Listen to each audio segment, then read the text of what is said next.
নমস্কার বন্ধুরা, উর্মিলা কিচেন আজ নিয়ে এসেছি পেঁপে আলু দিয়ে মাছের ঝোল। কিছুটা পেঁপে ছাড়িয়ে নিয়েছি, ছোট ছোট করে কেটে নেব। পেঁপেগুলো সব কাটা হয়ে গেছে, একটা পাত্রে নিয়ে নিলাম। দুটো আলু ছিলে নিয়েছি, আলুগুলো ছোট ছোট করে কেটে নেব। আলুগুলো সব কাটা হয়ে গেছে, একটা পাত্রে নিয়ে নিলাম। কিছুটা মাছ ভালো করে ধুয়ে নিয়েছি, হাফ চামচ লবণ দিয়ে দিলাম, হাফ চামচ হলুদ দিয়ে দিলাম। লবণ হলুদ দিয়ে ভালো করে মাছটাকে মাখিয়ে নেব। মাখানো হয়ে গেছে, একটা কড়া বসিয়ে দিয়েছি, কড়াই কিছুটা তেল দিয়ে দিলাম।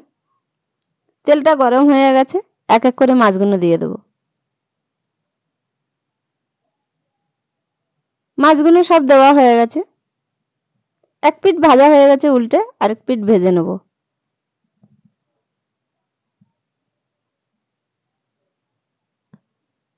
মাছগুলো লাল লাল করে ভাজা হয়ে গেছে, একটা প্লেটে তুলে নেব। মাছগুলো সব তোলা হয়ে গেছে। মাছ ভাজা তেলের উপরে ফোড়নের মধ্যে দিয়ে দিলাম দুটো লং, কয়েকটা গোলমরিচ, দুটো এলাচ,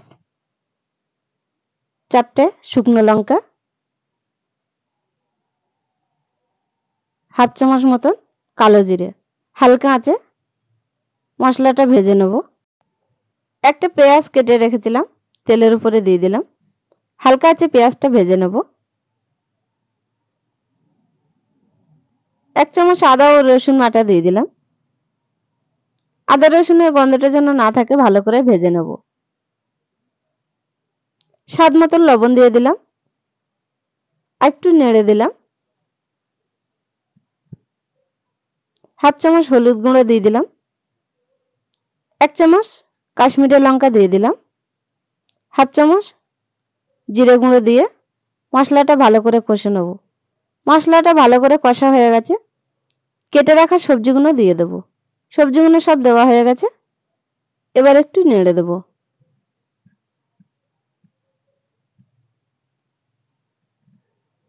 সবজিটা কষতে থাকবো, পরিমাণ মতন জল দিয়ে সবজিটা ভালো করে কষে নেব।